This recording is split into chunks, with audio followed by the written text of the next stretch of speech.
suis Paul Laurent, je travaille dans le groupe Clésia. Et dans ma fonction est un peu particulière puisque j'ai en charge d'être en contact avec les décideurs des entreprises pour, on va dire, les accompagner sur tout ce qu'on pourrait appeler l'ingénierie sociale. C'est-à-dire qu'à partir de la retraite, comment converger ou comment aller vers d'autres dispositifs qui permettraient d'avoir un petit peu plus que ce que les régimes français actuellement proposent. Voilà, c'est d'encourager, les aider à la décision avec tel ou tel dispositif. Ça va de l'épargne salariale à la retraite par capitalisation, en passant par les fameuses retraites chapeau dont on parlera tout à l'heure. J'imagine, effectivement. C'est effectivement un sujet qui est riche et qui risque, on va s'y étonner un peu le timing, mais qui est extrêmement riche.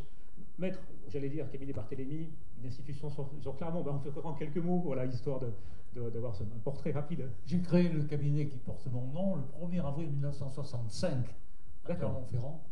Aujourd'hui, il est présent dans 18 villes en France, 150 avocats et exclusivement du droit social. Mais enfin, dans la salle, tout le monde sait ça.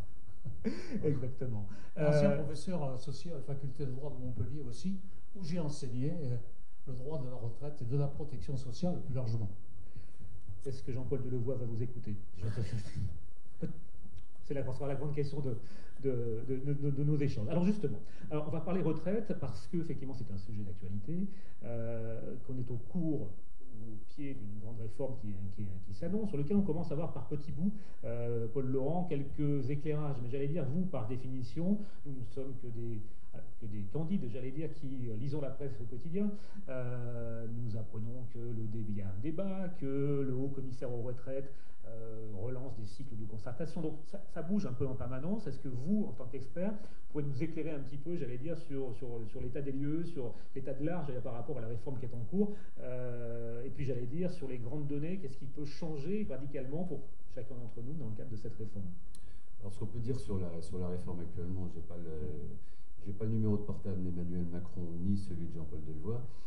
La lecture qu'on peut avoir déjà, c'est du rapport de Jean-Paul Delevoye, qui propose déjà pas mal de choses, qui est issu déjà d'une première concertation que lui-même avait fait avec l'ensemble des anciens, de tous les représentants de tous les régimes de retraite, parce qu'il y a quand même 42 régimes pour converger vers un seul. Donc tout le monde est bien conscient que la chose n'est pas aisée, n'est pas simple. Il y a eu une première concertation, mais on sent bien que le sujet est quand même très délicat, puisque après la concertation, finalement, on apprend qu'il va y avoir à nouveau un grand débat. Exactement. Et on va se concerter sur la concertation qui a lieu auparavant. Donc on imagine que le sujet est sensible. Bref. Ce qu'on peut voir déjà, c'est qu'il y a quand même des grands changements qui s'annoncent. Personnellement, je pense qu'il y a quand même certaines choses qui sont déjà un petit peu inscrites dans le marbre. C'est pour ça qu'on lit... Sur les nombres d'années de calcul, par exemple, des choses comme ça. Tout ça, ça partirait. D'accord, okay. Tout ça partirait. Il y aurait plus de trimestres, il y aurait plus de ces 25 meilleures années, etc. Ouais. Qui fait que chacun, quelle que soit notre position, quel que soit notre âge, quelle que soit notre activité, on peut se poser des questions, parce que maintenant on lit de plus en plus dans la presse quels seront les grands perdants, quels seront les grands gagnants, etc. Dans tous les cas, il y a des gagnants, il y a des perdants. Mais après, c'est très difficile de lire, je ne lis pas non plus dans le marc de café ni dans les boules de cristal, mais après, il y a tellement de paramètres qui rentrent en ligne de compte pour savoir est-ce que je serai perdant, est-ce que je serai gagnant, parce que maintenant on parle maintenant d'un âge pivot, c'est-à-dire qu'il y aurait toujours la possibilité de partir à 62 ans, mais on dit l'âge pivot serait de 64 ans, ce qui fait qu'en gros, on va être plutôt direct. Voilà. Si vous partez à 62 ans, ben vous aurez une petite décote, et si vous partez au-delà de 64 ans, vous aurez ce qu'on appelle actuellement une surcote, qui ne s'appellera plus une surcote. Voilà, ça c'est déjà les grandes lignes, et il y a deux autres points qui sont importants de la réforme, c'est le volet de la reversion, et puis des majorations pour enfants. Puisque là, il y aurait une majoration dès le premier enfant, chose qu'actuellement il n'existe pas puisqu'il en faut au moins 3. Et puis par rapport à la reversion, le calcul se ferait d'une manière particulière puisque ce serait de garantir au couple, au moins en cas de décès de l'un ou l'autre des époux, 70% de ce qu'ils ont en commun. D'accord. Et donc là, on voit qu'il peut y avoir des perdants, il peut y avoir effectivement des gagnants, mais il y aura beaucoup de perdants de toute façon. Alors, je vais poser une question parce que le titre c'est Comment éviter le pire de la conférence. C'est écrit en grand derrière vous. Vous êtes à l'origine, l'un ou l'autre d'entre vous, du titre ou alors on se tourne vers Nicolas pour savoir qui a honteusement écrit ce titre très peut-être le plus pertinent de la journée d'ailleurs. Comment éviter le pire? Est-ce qu'on s'attend au pire ou Non, alors, enfin, pour ma part, je dirais humblement comment éviter le pire. Il y a l'approche qu'il faut avoir et pour laquelle j'accompagne justement les entreprises. Il y a le niveau premier où on est tous concernés, oui, puisqu'on est tous, on aura tous une future, alors pour parler d'un terme très technique, une rémunération différée que sera notre retraite. Et puis il y a cette approche-là d'anticiper. Oui. Moi, ma devise, c'est ce que je dis aussi aux personnes, c'est anticiper, c'est gagner. Je veux dire, ne vous contentez pas de ce que des régimes obligatoires, mais je veux dire, anticipez vous-même votre propre retraite. Et pourtant, et Dieu seul sait, on sait qu'en France, il y a quand même pas mal de dispositifs qui existent qui nous permettent d'avoir plus. Donc comment déjà éviter le pire? C'est d'avoir une bonne connaissance. Donc ça, c'est 2 points sur lesquels le groupe Clésia, au travers de ma mission sur toute la région, nous encourage, c'est-à-dire d'organiser beaucoup de réunions d'information, de conférences pour sensibiliser les gens à leur expliquer comment fonctionne la retraite. Oui. Parce que je veux dire, vous interviewez 10 personnes sur les 10, vous en avez 8 qui savent pas très bien comment tout ça va s'articuler. Donc déjà, une bonne connaissance, de sensibiliser. Il y a des outils maintenant qui sont mis à disposition auprès de tout le monde. C'est-à-dire que depuis la réforme Fillon, on reçoit tous les 5 ans, ces relevés de situation qui nous permettent quand même d'être sensibilisés dès l'âge de 35 ans sur notre situation, où est-ce qu'on en est, comment évoluer, etc. Bref, à 45 ans, ça c'est quelque chose qui n'est pas très connu. Et là aussi, il faut alerter les entreprises de façon à ce que elles-mêmes, elles soient des relais d'information auprès des collaborateurs. C'est aussi le rôle de l'entreprise, finalement, d'être aux côtés de ses collaborateurs et de proposer, justement, d'être acteur sur une vérification de la carrière. Alors, vérification, non. Non, vérification, ça reste quand même le rôle confidentiel. C'est du personnel. Après, si vous voulez échanger avec votre DRH, avec votre DAF, libre à vous. Okay. Mais en revanche, d'être le relais d'information, de leur dire, voilà, il y a des outils qui existent, et puis ça aide également l'entreprise par rapport à ses décisions, son organisation en fonction de sa pyramide des âges, avec d'autres dispositifs comme le cumul emploi-retraite, la retraite progressive, etc. Bref. Mais un point important, c'est qu'à partir de 45 ans, vous pouvez, et ça Clésia se fait fort de le faire, c'est d'assurer ce qu'on appelle des entretiens individuels retraite qui permettent à 45 ans de vous dire un petit peu où est-ce que vous en êtes et de vous apporter une estimation. Alors quand je le dis, bien évidemment, on me dit vous êtes sympa, 45 ans, j'ai encore au moins 17 ans à travailler, je ne sais même pas ce que Emmanuel Macron va me réserver. On est bien d'accord. Oui. Mais cette estimation, comme je dis, si je reste, on va dire, passif par rapport à ma retraite, je n'aurai cette connaissance qu'à 55 ans. Donc d'anticiper tout ça permet de gagner quand même 10 ans en sensibilisation et en se disant... Voilà. Et se préparer. Et cette anticipation, on arrive, vous dites que vous réalisez beaucoup de réunions d'information. À 35 ans ou même à 45 ans, on arrive à faire passer ce message-là. On est réceptif aujourd'hui au message de la retraite où on se dit finalement c'est tellement loin. De plus en plus. D'accord. De plus en plus. Et il se trouve que j'assure des cours à Lyon dans un institut de gestion pour des futurs, des personnes qui se destinent aux missions de ressources humaines. Et c'est vrai que j'aime bien les interviewer, ils ont entre 20 et 25 ans, leur demander tiens où vous en êtes, parce que je leur fais justement ce cours on va dire, plus théorique sur la retraite, qu'est-ce que c'est, parce que c'est une rémunération différée. Et c'est vrai que tous commencent déjà à être sensibilisés, même si leur remarque première, c'est de se dire, de toute façon, la retraite, nous, notre génération, qui n'est même plus la génération Y, c'est la génération les millénials, je crois. C'est ça, parce que 30 ans. Voilà, ils ont un fonctionnement différent de nous par rapport à la retraite. Et est-ce que, selon vous, alors j'allais dire, il y aura des grands gagnants et des grands perdants, allez, on va dire dans 12 mois, quand effectivement on aura l'intégralité de l'état de situation. C'est trop tôt pour en parler. C'est un peu trop tôt. Alors c'est vrai qu'il y a il y a les projections qu'on peut faire chacun par rapport à sa carrière, avec les quelques éléments que l'on a, d'accord. Mais après, ce sur lequel on n'est pas très clair, c'est comment vont être convertis nos trimestres, ce volet régime. Le volet complémentaire est plus simple, puisqu'actuellement on est déjà en Agir Carco avec une retraite par points. Mais convertir les autres, ça c'est pas une mince affaire, quoi. Et puis il y a ce plafonnement aussi des cotisations, c'est-à-dire qu'actuellement en Agir Carco, un dirigeant peut cotiser jusqu'à 8% plafond de sécurité sociale. À partir de la réforme de 2025, ce sera plafonné à 3 plafonds de sécurité sociale. Alors, ils auront moins de retraite si on pense à un grand dirigeant. En revanche, en amont, il y aura un disponible pour lequel il ne cotisera plus. Quelle utilisation il en fera pour se faire une retraite supplémentaire. Justement, vous me tendez la perche, si vous me permettez. On va mettre, Jalida, comment vous ressentez la réforme en cours déjà, peut-être avant de partir sur votre exposé. Jalida, comment vous ressentez les mouvements actuels? Qu'est-ce qui, à votre avis... L'idée d'un régime universel est inévitable. Oui. Pour une raison très simple, c'est que c'est lié au passage de la civilisation de l'usine à celle du savoir, qui fera dépasser le clivage salarié indépendant en créant un droit de l'activité professionnelle dans lequel les niveaux de protection ne seront plus liés à l'appartenance à une catégorie, mais au degré d'autonomie, donc de responsabilité. Et sous cet angle-là, la protection sociale dans son ensemble, pas simplement la retraite de base, est impactée. Donc, qu'on ait le souci d'un régime universel, c'est inévitable, inéluctable, ne serait-ce que pour respecter des droits fondamentaux, en particulier le droit à des revenus décents et, deuxièmement, à la mobilité, qui est un des éléments fondamentaux de la Convention européenne des droits de l'homme. Donc, ce n'est pas sur le principe qu'il faut émettre des critiques, bien sûr, mais sur les modalités de mise en œuvre. Et là, mon voisin a fait allusion à un moment à la fusion Agirc-Arco. Le début, c'est la fusion Agirc-Arco.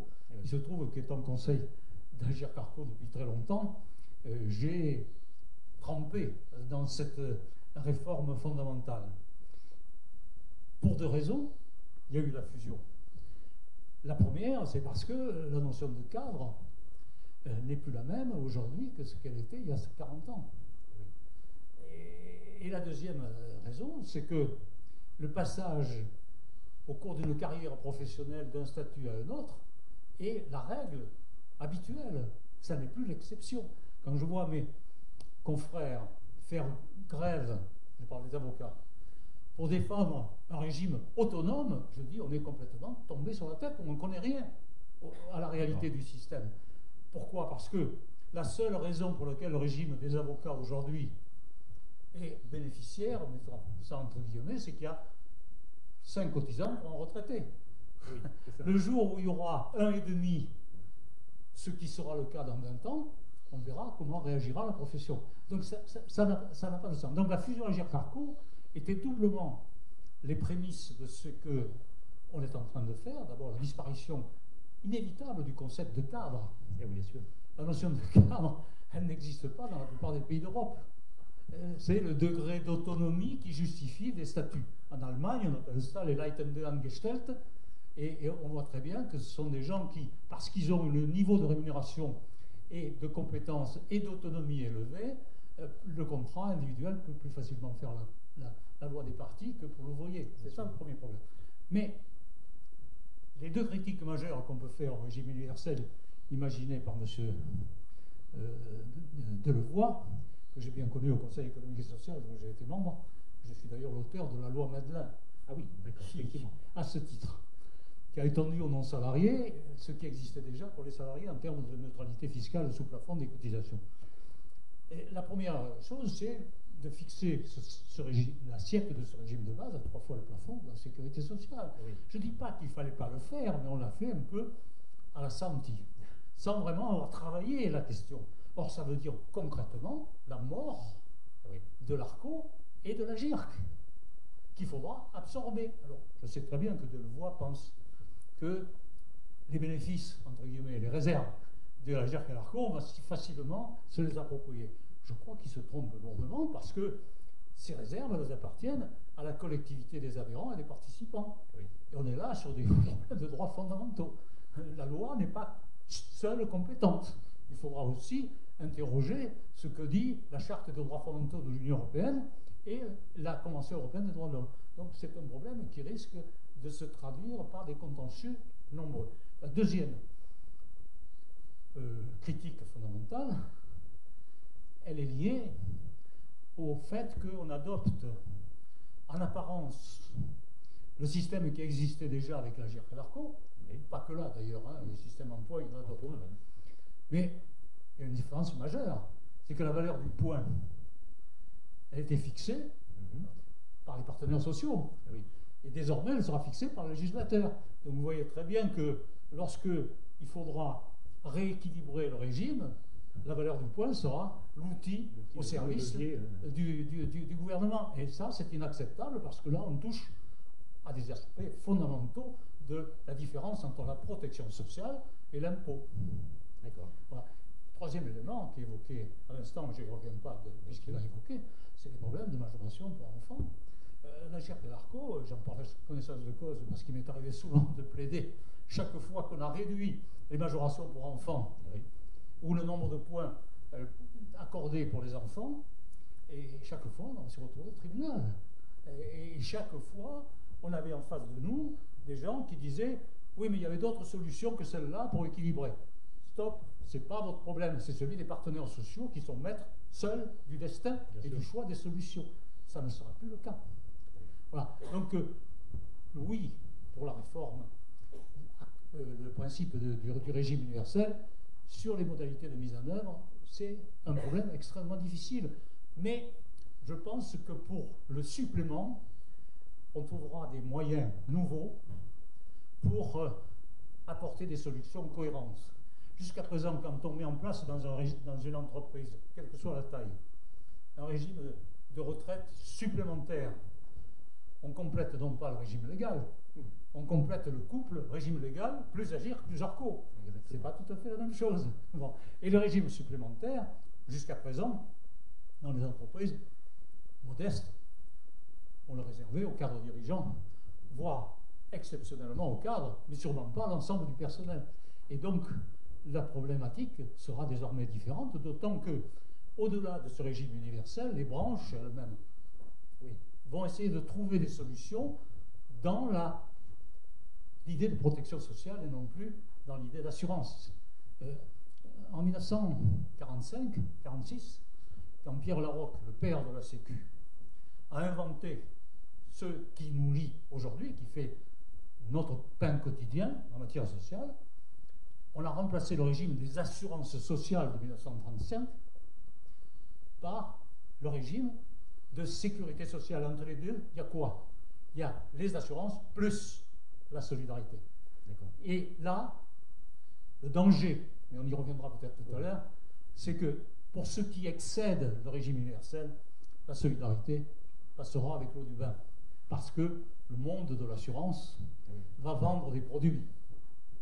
Et là, il y aura une modification complète de paradigme, d'autant que, on y reviendra peut-être tout à l'heure, le système fiscal et social va être profondément modifié. Le changement de paradigme est un concept aujourd'hui qui, quel que soit le sujet qu'on soulève, on se retrouve effectivement, changement de métier, on passe les métiers de l'intelligence artificielle, les métiers de la digitalisation, tout ça rend très complexe, effectivement, la carrière, la mobilité, le changement, le fait qu'on soit plus cadre très facilement. Vous avez une ordonnance du mois de septembre, donc le mois dernier, qui a mis fin, pour le futur, au système qu'on appelle le régime chapeau.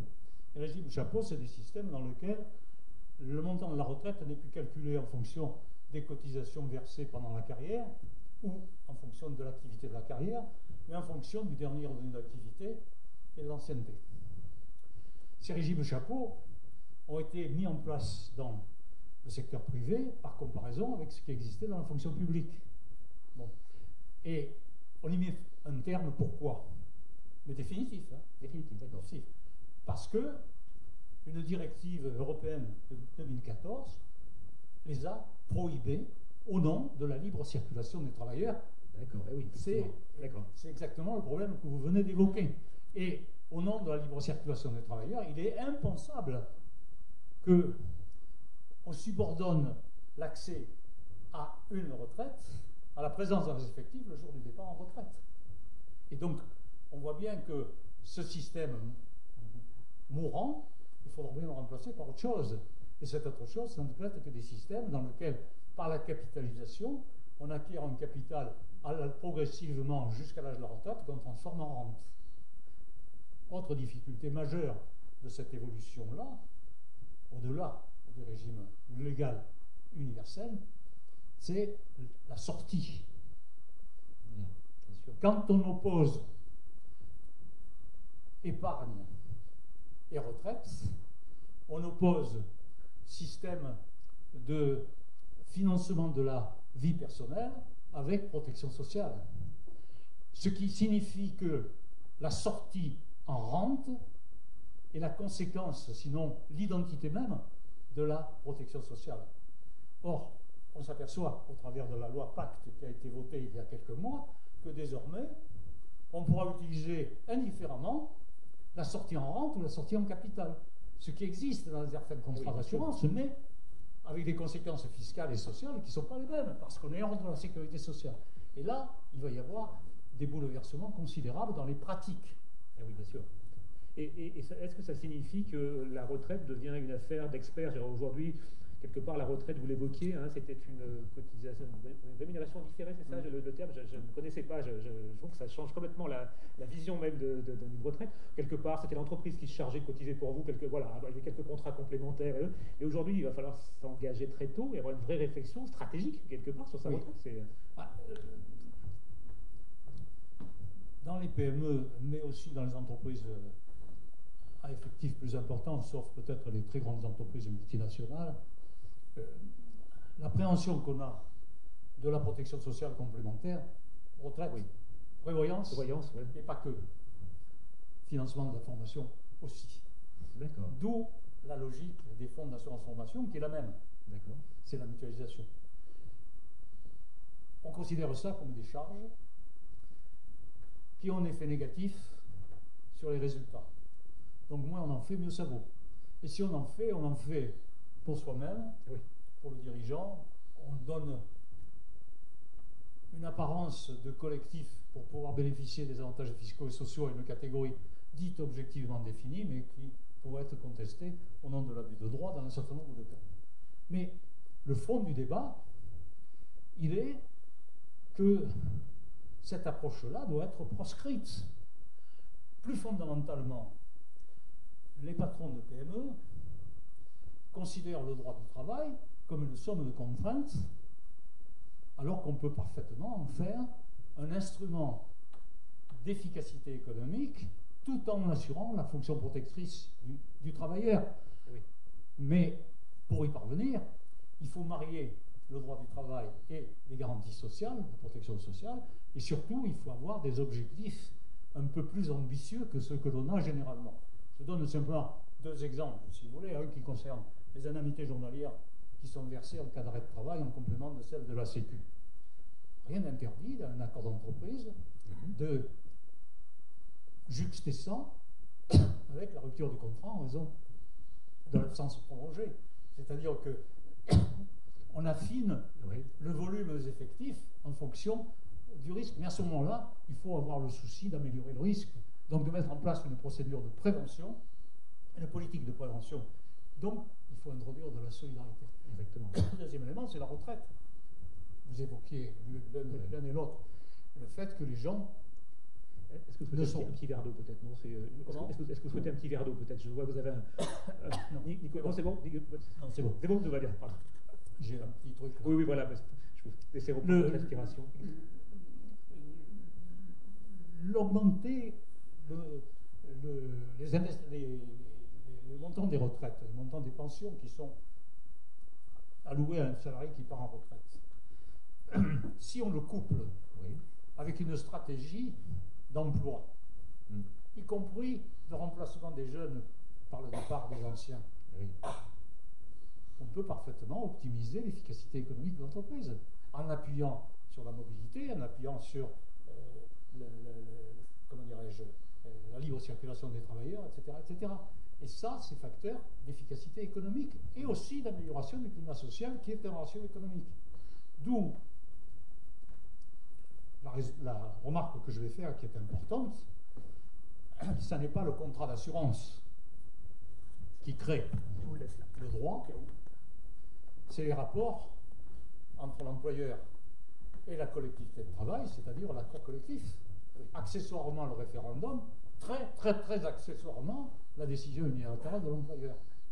Or, dans la plupart des PME, quand on met en place des garanties collectives de retraite et de prévoyance, on considère ce contrat-là, qui est le seul qui crée les garanties, comme du formalisme, de surcroît, justifié exclusivement pour bénéficier de la règle de neutralité fiscale et sociale sur plafond, qui n'est que la conséquence. La fondamentale, c'est pas ça. C'est l'élément de statut collectif qu'on met en place et qui fait qu'on doit avoir en tête les relations avec le droit du travail et notamment la rupture, la suspension du contrat de travail. Tout ça n'est pas neutre. Je vous donne un simple exemple, si vous voulez, pour illustrer mon propos, à propos des indemnités de fin de carrière. L'indemnité de fin de carrière, je l'ai dit tout à l'heure, c'est le propre du texte qui porte une atteinte à un droit fondamental lié à la charte des droits fondamentaux de l'Union européenne, qui est la libre circulation des travailleurs. Puisque pour bénéficier de la retraite, il faut être présent dans les effectifs le jour du départ en retraite. Donc les gens s'en vont plus à partir de 55 ans. D'accord. Oui. Bon, dans une branche que je ne citerai pas, on a mis en place un véritable système mutualisé dans lequel on calcule l'indemnité de fin de carrière non plus sur l'ancienneté chez le dernier employeur, mais sur l'ensemble de la profession. Et c'est plus subordonné du tout au fait d'être présent dans les effectifs. Alors ça pose des problèmes sur l'assiette fiscale de la contribution, mais ça, j'allais dire, si on sait l'appréhender correctement, on arrive à le résoudre.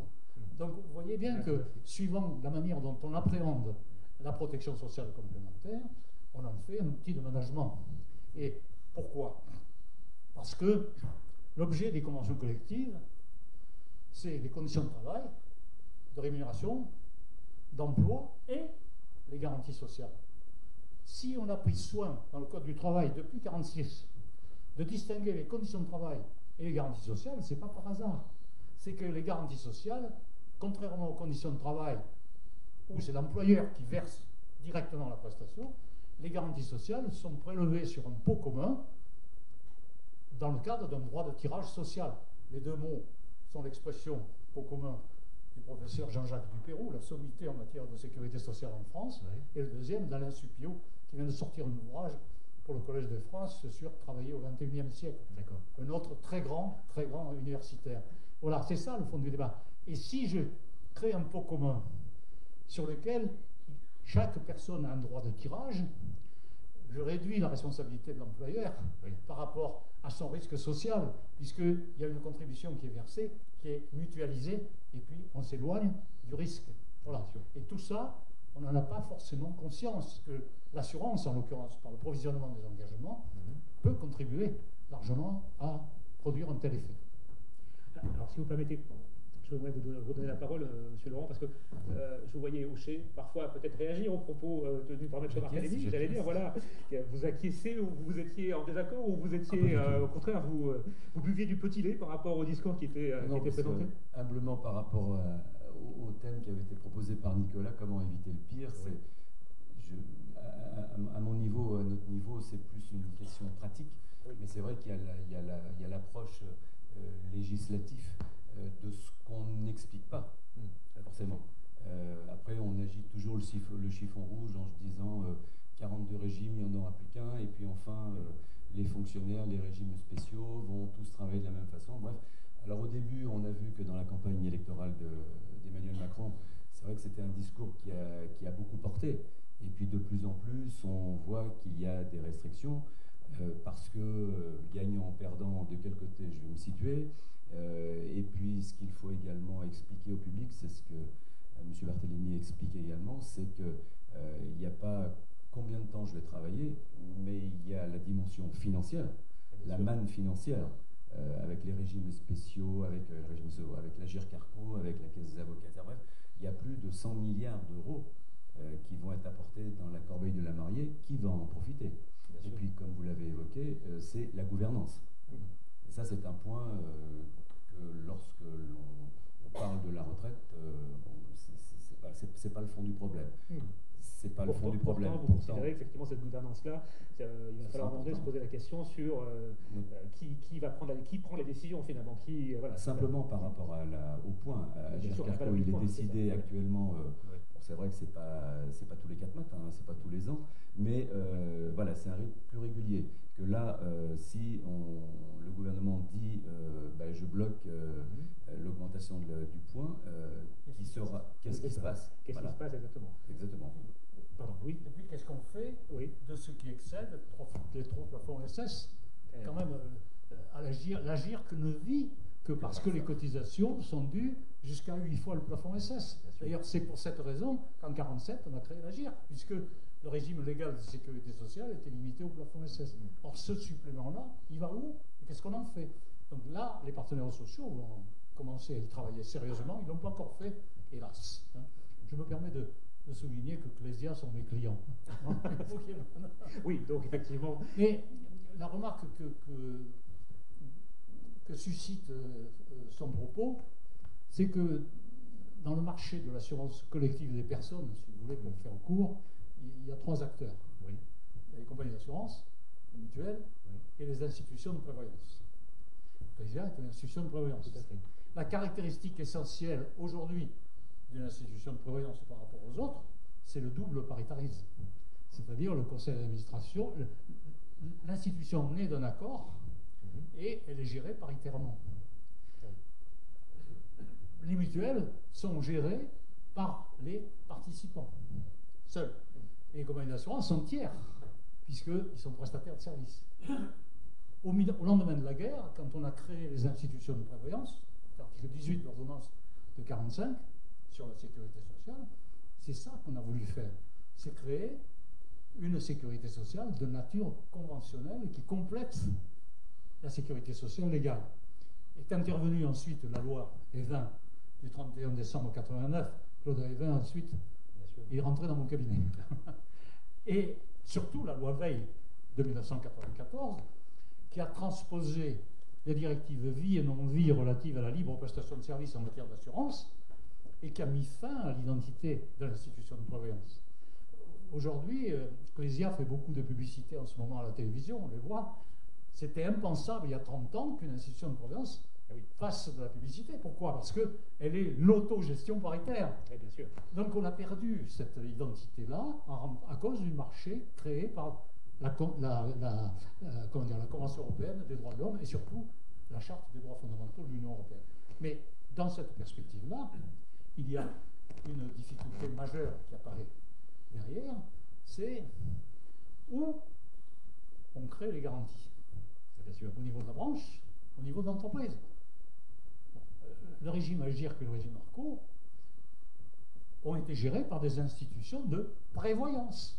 Et à l'époque, Clésia, qui s'appelait Mornay, ou Déo, ou Carcept, faisait à la fois de la retraite et de la prévoyance. C'est parce que la loi Veil a transformé la nature juridique de ces institutions en assureurs qu'on a été obligé de séparer la retraite complémentaire obligatoire, c'est-à-dire l'Agir Carco, du reste. Et dans des groupes comme le leur, il y a aujourd'hui un cloisonnement entre ce qu'est la retraite complémentaire obligatoire, qui est quasi légale, et la prévoyance collective, y compris la retraite supplémentaire. Ça ne simplifie pas le fonctionnement normal de toutes ces institutions.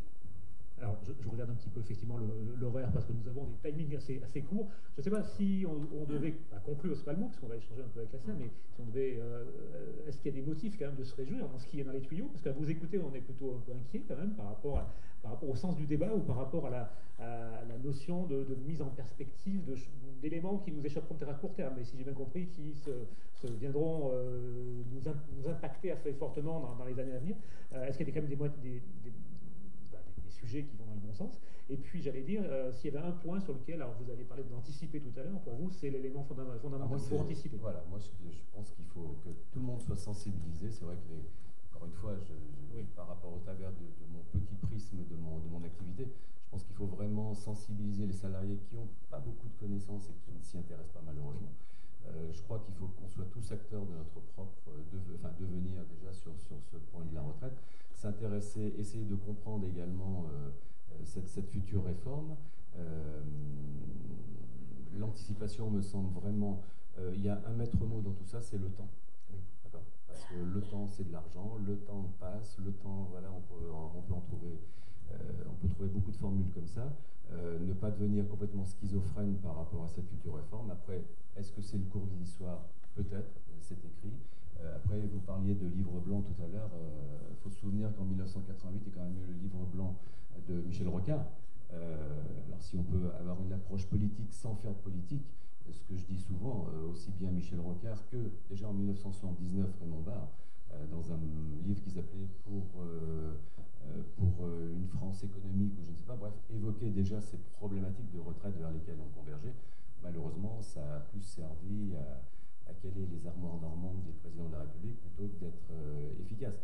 Et enfin, je pense toujours, si on avait écouté quelqu'un de sage comme Michel Rocard, encore une fois sans idée politique, mais sur cette problématique de la retraite. Voilà. Après, il y a aussi autre chose qu'il faut voir. Est-ce que le choix du gouvernement de faire sortir, enfin, que la réforme sorte en 2025, sachant qu'il y aura vraiment les régimes spéciaux à gérer, que ces régimes spéciaux coûtent énormément quand même à la collectivité, il faut reconnaître ce qui est. La RATP, c'est 800 millions d'euros chaque année. Faut garder à l'esprit également qu'en 2025, il va y avoir la privatisation, l'ouverture aux lignes privées de la RATP. Alors peut-être que il y aura peut-être moins de mondiovision des nouveaux gilets qui pourraient apparaître avec cette réforme. C'est vrai qu'il y a une synchronicité finalement des différentes, des différentes actions du gouvernement, effectivement, et cette privatisation rentre en compte. Le régime des avocats est bénéficiaire, le régime spécial des avocats, c'est ça, il n'y a pas de souci de ce côté. Dans un système par répartition, bénéficiaire ou pas, ça ne veut rien dire. Ça ne veut rien dire, d'accord. C'est pas une société de capitaux qui fait des bénéfices ou pas. Bien sûr. C'est donc un équilibre qui est lié entre la masse des cotisations et la masse des prestations. Et cet équilibre, sur le moyen terme, il faut qu'il soit assuré. Oui. Toutes les réformes qui ont été faites depuis 10 ans dans l'AGIRC et l'ARCO l'ont été faites à partir de cet objectif d'équilibrer pour éviter de sombrer dans des catastrophes. Ce que, en parenthèse, dans le domaine de l'assurance chômage, on n'a pas fait. Et pourquoi on ne l'a pas fait? Parce qu'à l'AGIRC et l'ARCO, il n'y a pas de paravent. Les partenaires sociaux sont responsables et donc ils savent prendre les décisions de réduire les valeurs de points, etc., si ça s'impose. Et la plupart du temps, à l'unanimité. Les 5 syndicats de salariés, 3 syndicats d'employeurs, 8. Quand ils ont décidé de la fusion AGIRC-ARCO, ils l'ont décidé à 8, pas à la majorité. Alors que l'assurance chômage, ils ne se mettent jamais d'accord. Pourquoi? Parce qu'on sait très bien que derrière, s'il n'y a pas d'accord, l'État prend, moyennant quoi l'assurance chômage est déficitaire depuis 25 ans, alors que le régime complémentaire obligatoire ne le sont pas. Voilà finalement l'intérêt du paritarisme. Tout à fait. Parce que c'est l'autogestion par les employeurs et les salariés au travers de représentants qui sont les organisations syndicales, mais qui peuvent être autre chose que les représentants. Les organisations syndicales, le référendum, par exemple, la valeur de cité en ce domaine depuis très très longtemps. Donc c'est une démarche complètement différente qui a pour effet de donner de la consistance juridique à la collectivité de travail. Et donc on est dans une logique de social plus que de financier. Et je ne suis pas si sûr que ça, que ce qui se dessine actuellement, au travers de la réforme de l'épargne dans le cadre de la loi Pacte, n'est pas pour objet de faire disparaître purement et simplement le paritarisme du débat. Le président Macron revient régulièrement, c'est pas sa tasse de thé, voilà, c'est ça. Les arguments les corps intermédiaires, le président Barbin peut en parler, voilà, les arguments qui sont avancés, les arguments qui sont avancés par le gouvernement ne sont pas faux. Il y a un manque de compétences. Oui. Mais pour autant, plutôt que rechercher l'amélioration de la compétence, il faut écarter le paritarisme est une bêtise. Le président de la CPME, avec le concours de moi-même, est actuellement de préparer, dans le cadre de la réforme constitutionnelle, un texte qui rendra le paritarisme constitutionnel. Ce qui veut dire que les législateurs ne pourraient plus l'enlever. Et c'est logique, pourquoi? Parce que le paritarisme, c'est le bras armé de la négociation collective. Or, le droit à la négociation collective est un droit fondamental qu'aucun législateur ne peut écarter parce qu'il résulte à la fois de l'Organisation internationale du travail, de la Charte des droits fondamentaux de l'Union européenne, qui a valeur de traité, donc s'impose à la France, et de la Charte sociale européenne, de la Grande Europe, dont le Comité européen des droits sociaux s'est servi récemment pour dire que la position du Conseil constitutionnel français, qui a interdit les clauses de désignation d'un assureur unique dans une branche pour gérer de la prévoyance lorsqu'on poursuit un objectif de solidarité, est illicite. Et le Comité européen des droits sociaux a critiqué de manière très violente la position du Conseil constitutionnel français, comme l'avait fait d'ailleurs naguère la Cour de justice de l'Union européenne, dans une affaire que je connais bien, puisque c'est moi qui l'ai plaidé, concernant la famille des boulangers en France. Dès l'instant où vous poursuivez autre chose que fixer la nature et le niveau des prestations, que vous introduisez de la solidarité, de la prévention, etc., on ne peut plus raisonner de la même manière. Oui. Et là, la convention collective est le seul véritable support des garanties pour être efficace. Et c'est en cela que les institutions de prévoyance, historiquement, avaient un avantage considérable par rapport aux autres acteurs du marché. Bien. Merci dans tous les cas de tous ces éléments. On pourrait effectivement en parler longuement, très longuement même, parce qu'effectivement il y a une forte technicité, puis surtout on déborde de la retraite pour aller vers des sujets qui sont extrêmement importants. Je me tourne vers vous afin de vous donner la parole, si vous le souhaitez, pour interroger l'un ou l'autre de nos intervenants.